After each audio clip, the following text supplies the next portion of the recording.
Nobody told me that the road was going to be easy. But I just don't believe. I just don't believe. I just don't believe he brought me this far to leave me. Women leading women. I'm Pat Russell-McCloud, and I approve this message.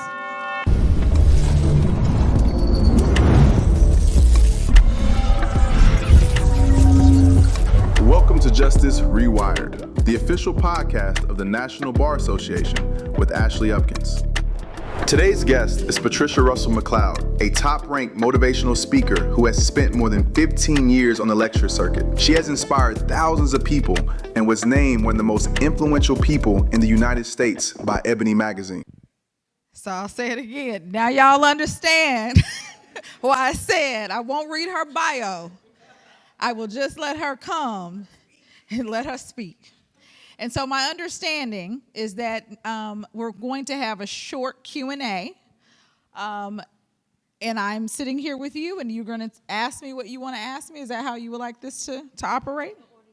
Yes, and for the audience. So yes, so we'll have a short Q&A, and we will wrap up timely. And it was noted how timely you were, and that was so much information. And whew. I just want to make sure Encore got that recording, right? All right. I know it's going to be requested. Okay, one moment.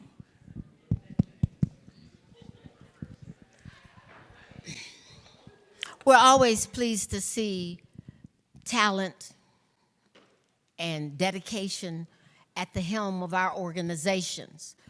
We see that the legacy at the bar has made that difference. And it has not been, of course, always women. It happens to be now, which directed my attention to the inquiry that we tried to treat within the last 30 minutes.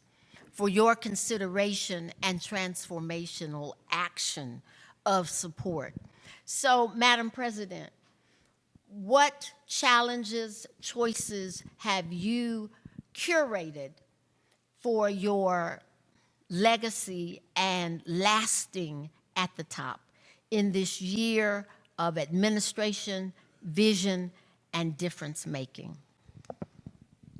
That's a huge question. I think that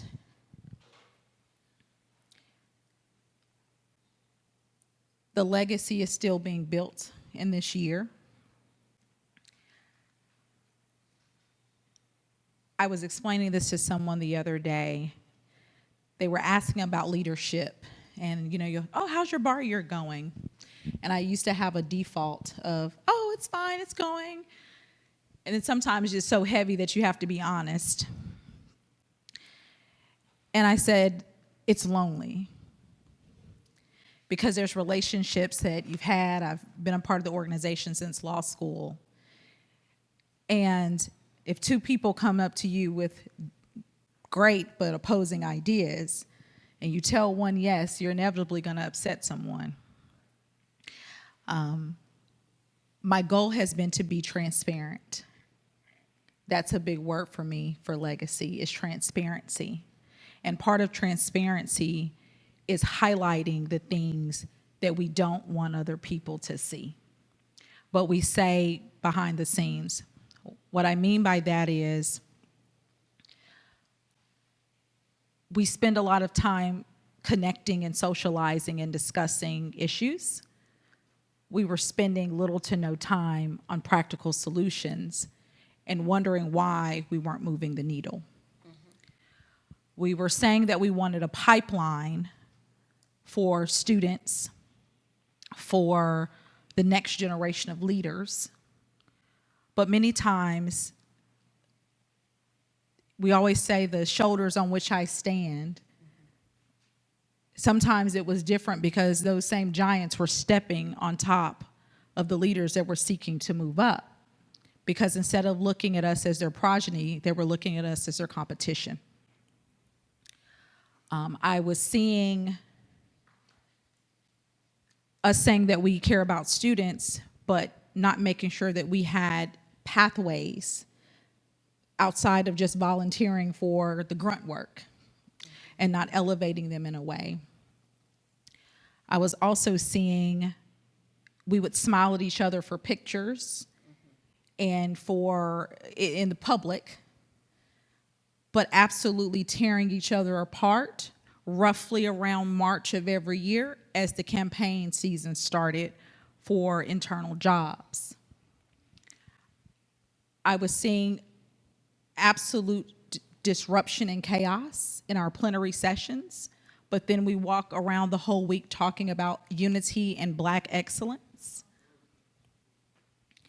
And I was seeing women who are one of the largest groups in our bar association talk about misogyny and not being able to have a seat at the table and being mistreated when they are the ones that were many times mistreating each other the most. I was seeing women leaders. I'm only the 16th in our 100-year history, while simultaneously we're fighting for civil rights. I was seeing that people and women that were qualified being questioned, while men that were not being ascended. And no one would ask the question, why? And so, among all the amazing things we were doing, in addition, right, we say we want to help students, but most of our money going to entertainment and alcohol.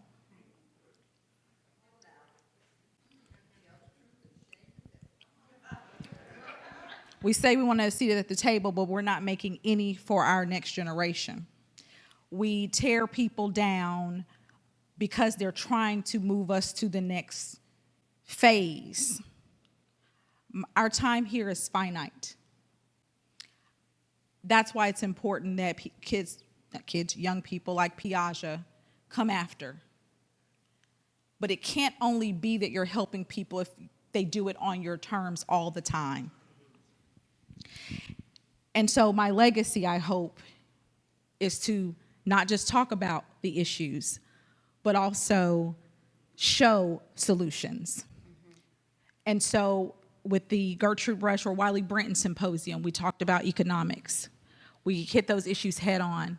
We talked about finances that issues that we're having, even as lawyers, because we're taking care of the generation behind us, generation in front of us, and sometimes the one after that. And our own house is being in order. So we talked to thank you to Terrence Quinn, Jennifer Norton. You know, we had, and I think if it's okay, I could say this, Theo called out, she said, this is the best thing I've gone to, because they were talking about trust and making sure we protect our own assets and what we can do with our own housekeeping. We made sure that we raised money for students, and that money was established and given to students for their education. We are not just making statements so that we are on the news, right? We love the show, right? We love the camera. But we also need to make sure that we're doing practical solutions for our community. We also need to take a look at our structure, because although we say one MBA, and last I checked, we have one EIN,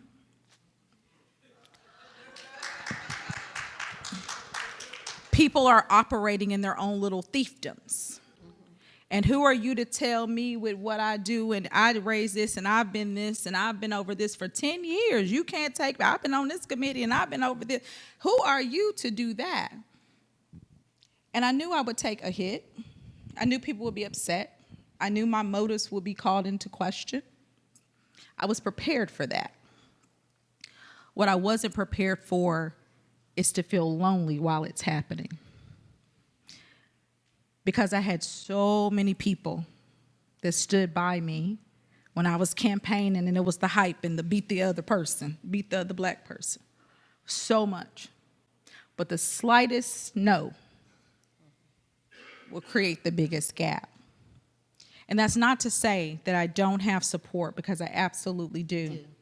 But part of us moving forward as an organization is to look at our behaviors and how we behave in our institutions versus how we behave in others. Because I go to ABA, And many of those attorneys don't act like that. They don't show up in that way in that space. They don't act like that at their jobs, those firms, when the answer is no and you don't like it. You may call in a question, but right, you do with some type of decorum. And I think of those things as we head to Nashville because of all of the things that have happened. We think it's appropriate to tear each other down and get too comfortable. And that's why I say, yes, we are family, but I use that word to a limit, because sometimes with family, you get too comfortable. And we're still a professional organization, and sometimes we forget the professional part. And after last year's plenary session, I had numerous people that said, I won't be back. I had planned to sponsor. I can't be a part of this. I am so disappointed. And so much of my time was rebuilding relationships. And so I hope my legacy is around unity. Doesn't mean you're always going to like me, but I put people as chairs that I knew didn't vote for me. I put people in position that had never been given an opportunity.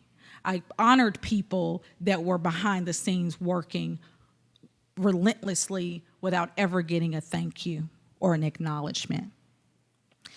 And I challenge people to do the work.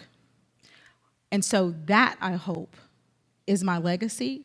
I hope that people see that in addition to looking good, that we're doing good, and also that we have substance. I find that many organizations in the world of vibes have forgotten about the substance. And that's one of the things I believe, as the progeny of this organization. I grew up in this organization, and we've had substance, but we're spending so much energy on the things that aren't. And that you can participate even if your candidate doesn't win. You can donate even if your candidate doesn't win. Because if we're saying that we're about what we say we're about, that stuff doesn't matter at the end of the day. And so I'm so glad. I didn't know, obviously, what you were going to say today. I knew it was going to be amazing.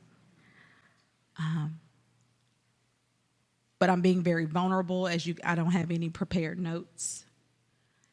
And it's been difficult. And I've been a leader before, right? I've done all the things in generally white male spaces. I've been yelled at, whatever, called colored, whatever, and worse, right? But it's been interesting seeing that dynamic from internal. I think it's instructional.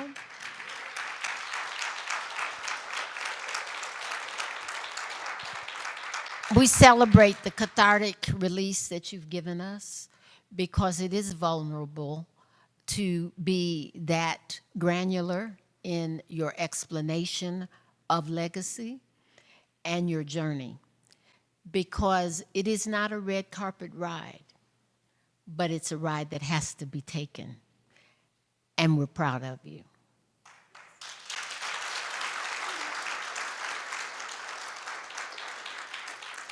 We've talked a lot about the spoken word, things we hear about. Girl, did you know what they said? Well, I would like to hear your comment on how is silence sabotage?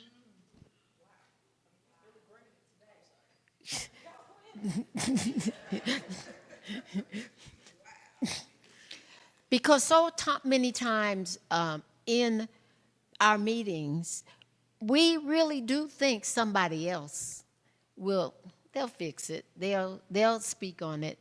I'm not taking the political risk to be the voice in the room on the subject. So that quiet unwillingness reflects in non-support, allyship that did not occur, the voice that was not heard. So we'd like to hear your voice on that subject. How does silence impact the journey? Wow. Twofold. It shows up a couple different ways. I'll use a recent board meeting that we had this week. Y'all should have told me don't come up here and keep it real if you didn't want me to keep it real, right? So, probably. My general counsel's over there. Okay. As president and one that tries to be responsive, right? So in my email, I have click to take a meeting with me. Most of y'all have seen it, like click if you want to book a meeting. And trust me, people take advantage of that. I know the time is short, so I'll be brief. And so I talk to people, and so we regularly get comments, right? This isn't fair. So-and-so is not paying their fair share. We have to come up with another solution. Fundraising's tight, all types of topics.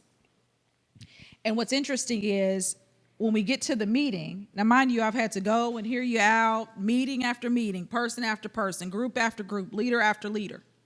We get in the board meeting, and they do that thing where they look around. And we had paddles, right? They look around. And of course, I am in the chair, so I'm trying to make sure I discuss both sides, right? Again, not attributing my personal, because respectfully, I'm out in a few months. I don't care. I don't need to make any more, any enemies. But the reality is we had an issue that kept being raised time and time again, and we were discussing the issue. And many of the people that had been on my phone, on Teams and Zoom, were quiet when we were discussing the topic. And then when it was time to vote, either they didn't vote or did that thing where like you're not really quite sure and you kind of go, or they voted the opposite way because it seemed like that was going to be the popular vote. And then what happens is they come after, they get on my phone, they call, they do the little huddles, pull to the side. And I still have to have the diplomacy as president to not call them cowards. But then I take the hit because it's, President Upkins up here trying to change this and do this to this section or division or whatever. But they didn't speak up. The other thing I see is, y'all have to watch these AI note takers when you're not in the meeting, because people will send those AI note takers. They'll say, we were at this big meeting and so-and-so said this. Really? So usually my question is, I don't go off hearsay, but AI note takers, pretty accurate. And I said, okay, well, my question usually is, who was in the room? So-and-so was in the room and didn't say anything. They didn't mention that that person hasn't turned in documentation. They didn't mention that they violated something, or they didn't mention that, right, this very reasonable explanation. And meanwhile, y'all are trying to get together to put together a petition? Are you trying to get together to do what? Why didn't anyone ask me? And so, of course, when I'm taken to the side on a one-off, well, that sounds really reasonable, and it's like it's shocking. I'm the same person you knew, but suddenly I just decided to go wild, girls gone wild or something, right? Probably a bad analogy, but let's talk about that. But my point is, right, it's like, and then when you hear the explanation and there's not all these assumptions tied to the decision or the question, it's not a reason, they didn't tell me that. And I think what bothers me the most is that it's coming from lawyers. I expect it from regular people. Yeah, regular. I'm going to get canceled for that one, huh? Regular people, non-lawyers. But we are taught and trained to know one side and ask questions and cross-examine and direct and look at evidence. And we throw it all out the window for our leadership. I don't understand. And I've learned in this role that I'm going to have to make peace with some of that. And that I heard what you said that spoke to me about always explaining and apologizing, because many times I feel the need to explain, and if they just heard and they saw and they got, but if somebody is dead set on not understanding, there is nothing I can say that will help them understand. And so I would ask that you all consider that when you're in these meetings, section, division. I know it will be uncomfortable, but if no one speaks up, or you let that one person that's she's gonna say something, so she's got it, but it gets so heavy being that one person all the time that's speaking up, and somebody has to do it, and they need help because we're not going to grow as an organization if we're not speaking up. And I won't even touch the whole, like, the mean girl thing, right? The click up. Well, I'm going to call this person because you're going to one up me, and I'll raise you by Patricia. Oh, you got Judge Kimberly Esme. I'm going to raise you, and I'm going to get Patricia Russell. I'll raise you. I'm going to get Judge Hubbard. Now what, right? My crew versus your crew. Instead of us coming together as sisters or brothers and sisters. Y'all don't get out of this, men. Y'all absolutely are on my line, too, sending screenshots. And then quiet when you get in, with your Boulay brothers. I just had to use one. You're going to say Omega, what you want to say? Right? Lead the cat. Well, they're the main ones. No. There is a real popular best-selling book that I would bring to your attention. She made the point that there's little you can do when a person is concretized, 10 toes down on what they are going to do, think, and the way they're going to act. The book is Let Them by Mel Robbins. You can't do much about letting them do their thing. But the companion theory is let me. And let me lead. Let me make a conscious decision of anyhow. Let me rise to the occasion. You can control your destiny and the leadership of your input in your bar year. So I think it's important that we close with your questions. And you may have maybe 2 or 3 quick questions that we can conclude with. It's rare to have your national president being in conversation and willing to answer at this level. Are there any questions from the audience? And Dwayne will bring you the mic. Judge Esmond Adams. It's making me stand. Thank you. And I want to start by certainly thanking you for the extraordinary remarks that you gave to us today. Those of us who have heard you are not at all surprised, but every time I hear you, it gets gooder and gooder. So thank you. And Madam President, thank you for your leadership. I can imagine that it's been a lonely road. I want to raise a question that I've heard recently relating to registration costs for conferences. And I think it's important because I believe I understand the reason that it's happening. But for a long time, for those of us who've been around, we know that we have always struggled with finances in the National Bar. And we have these wonderful conferences, mid-year, annual, and our registration costs have not always reflected the breadth and depth of experiences that we have. And so I'd like, to the extent that you're able, for you to talk about how it is that you've gone about setting conference prices this year. Thank you. I appreciate the ability to explain. So let me start off by saying this is not an arrest on any prior administration. Okay, I know, oh, you talking about Wiley year. No, that's Randy Jones year or whatever, right? I'm just talking overall. We have one of the longest conferences known to man. 7 days, if you're on the board, 7 days, okay? And so if you do just simple math with me, and we don't want to just go to Little Rock, Arkansas.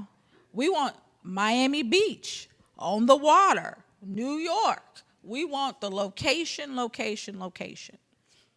And so not just to be there, we want a nice hotel, and on top of that, we want entertainment.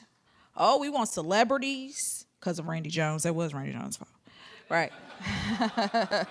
We want celebrities, we want food, we want nice gifts, we want all the things for no money.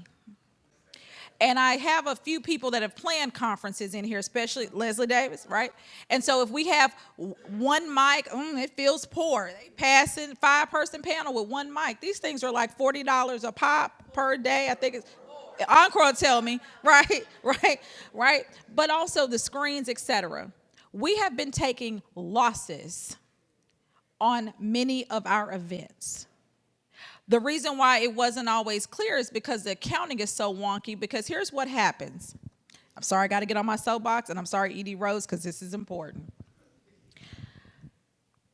Do simple math with me for a moment. And I'm not Katika Roy, I'm not an economist. So let's just do basic math. If your registration is, say, $7.99, let's just say $5.99, that's $600. And your conference, let's not count the board member days, is for 6 days. That's $100 per day per person. Fair? Y'all want to eat. Okay? Y'all want tables with linen. On average, our bill for Encore is roughly $120,000, $120. This little conference, I think our pricing was probably $50K. Okay? Then you add on the other pieces of it's the things people don't see. You say, well, do sponsors. Half of y'all aren't comfortable going to your jobs and getting us money. And so then the sponsors want things. They want digital. They want printed. They don't want the digital. They want a book. Books cost money, right? So then when you do that math at every level, there's a shortfall. And then you want to talk at plenary about the fact that we don't have money. And then we have the parking lot pimps. Some of y'all not old enough to know what that means. That's fine. It's the people that are at the conference and they're in your regional meetings. But when we do that beautiful roll call, they have not paid dues in years. You just assume they do because they walking among us. And we don't have any security checks, so you can flow out conference to conference, suite to suite. No one will know the difference because nobody was checking, right? And so we'll have 5,000 people at Centennial, and then when we look, it's 2,100 people that paid. How does that work, right? We want to create multiple sections, but then we don't even, to get on the board, but then we don't have 50 people, dues paying members, to justify the rooms that you have to have for the meetings. Then we have the cannibalism. Gotta love that. I don't know if Ben Wilson's in here, but I know he's gonna nod his head, and John Page. Everybody going after the same people. And so what happens is well, you're gonna give us a big MBA? No, give it to us. Sponsors don't know the difference. So I get a new sponsor, brand new, $100,000 sponsor. Next year, because they love, and we do a package deal. You get to go to commercial law, the summit, corporate law summit, labor and employment. Those are your 3 that you want, great. Well, those money, because how we're structured, that money doesn't come to the big MBA. Those are in restricted accounts, right, for those sections. We can't touch that money, okay? The next year, because they had such a great time at CLS, or just name one, right, labor and employment. I'll pick on Kevin since he's here. Labor and employment. Now they give all the $100,000 to Kevin. So now what happens from an organizational perspective is I went from getting $100,000 to 20% of that $100,000 as a big MBA. But y'all want people in the office. Y'all want people that are competent in the office. Y'all want us to have an office. You want us to answer the phone. You want us to have technology. You want us to have a member portal. You want us to have CLEs. Who's paying for that? They have great committees that have great ideas. And you get mad when you call me and I say we're going to do it, because my next question is, okay, so what's the finance plan? How are we going to pay for it? Because for some reason they think we have a pot of gold at the end of some rainbow that I have not been able to find in the months I've been in office. And actually I've been on the board almost 10 years, then either. And so but then what's interesting, to your question, Judge Adams, Esmond Adams, is that they will go to conferences. They give them less, because I go to all these same conferences. You name it, CleoCon, ACC, name it. I've been there. I'm the conference gal, okay? And they pay double and don't complain and get less and no diversity and no Luther Vandross or no God Rest His Soul, right? Or no Glorilla, whatever your flavor is. And so that is the challenge. And so that is what's going on. And so we are going to, as an organization, have to have a conversation around how we're structured, because these little fiefdoms, to be fair, if I go raise my money as a section and now you're telling me I can't do my programming, I get that too, because I came from that, right? But we're going to have a conversation. But at the same time, we have to be realistic. Our dues are $250. People aren't consistently paying their $250, okay? And then now we make conference rates something that we can at least possibly live with and try to fundraise the difference. But then there's complaints about, here's my thing. The prices went up this year, right? Now, one other thing, the board sets the annual convention pricing. I know there was something out there that I just willy-nilly decided to come up with prices for convention. I can't do that. They're set every 2 years, voted on by the board, not the EC, the whole board. But what I got angry about is board members were not speaking up to say, oh, no, we voted. Because we saw that $600,000 loss. Okay? And then, I'm mad because I can't call the hotel directly. Because we had a $300,000 that we didn't order as an organization that now gets attributed to us because we let everybody and their mama and daddy call up and order stuff directly.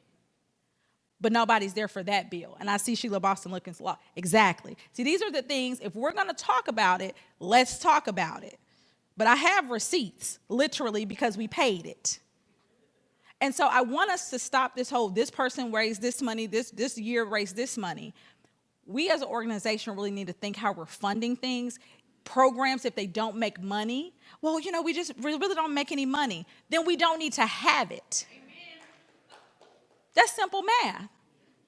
And so I really want us to start looking at that. But the fact that we finally raised our rates to something that's remotely, us able to be here. You see, we had the badges. Why? To make sure people paid. If you pay your hard-earned money, we need to also make sure that people that didn't, don't.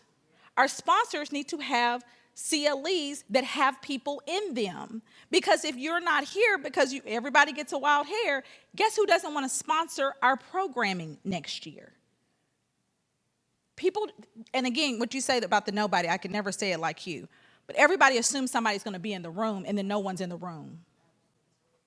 And so that's why we had this. And I did feed you, and I gave you alcohol, and we had receptions, right? We had nightlife. But people, I really want us to start being honest about things, because most of our Uber Eats bills per day is more than $100 a day. Or maybe it's just my 18-year-old. But I want us to be honest about that. And we need to carry that back to our organizations. And I think part of it is diversifying income, but part of it is getting out of scarcity mentality. Because what's interesting is the same people that talk to me about $7.99 rates have red bottoms, YSL, and everything else. So let's keep it real on that front too. Sorry, that's my soapbox. That's probably now going to be my legacy, but I'm okay with that.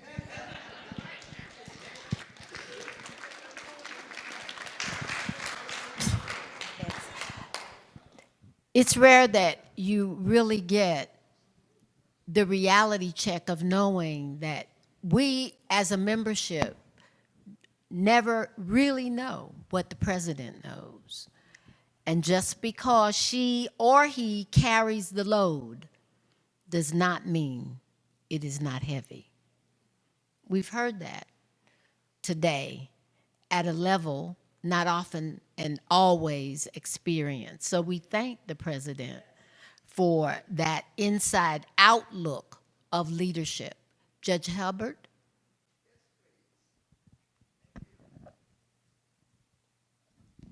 And this will be our final question because we are on a clock.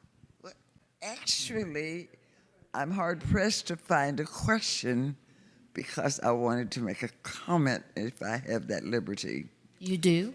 So first, I want to say to the president, on behalf of all of us, that while the road is tough and uneven, you need to know, and it is true, you have made a difference. Also, that down the road,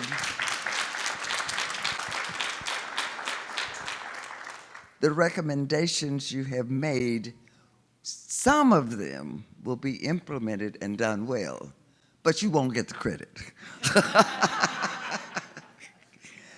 That courage is exemplified in you because it's tough being on point because you are a prime target for everybody, and most of it isn't good, but you did it.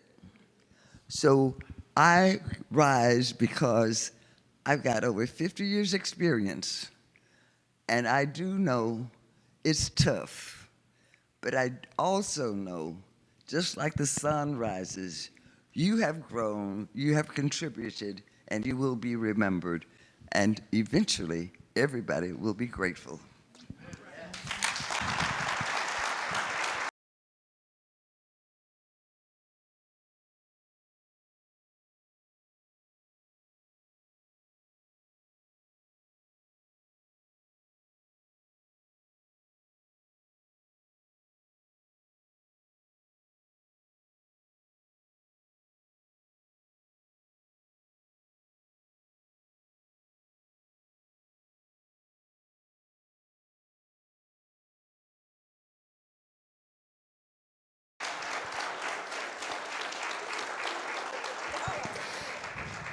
We appreciate your willingness to join us for this session, and we'll close with the words of Honorable Hubbard. Eventually, we will all know. History's recordation will say what was done, what was envisioned, and what the desired outcome was. It is biblical. Who knowest not why we have come to the kingdom for such a time as this? And the answer came, here am I, send me. Good day. Thank you. So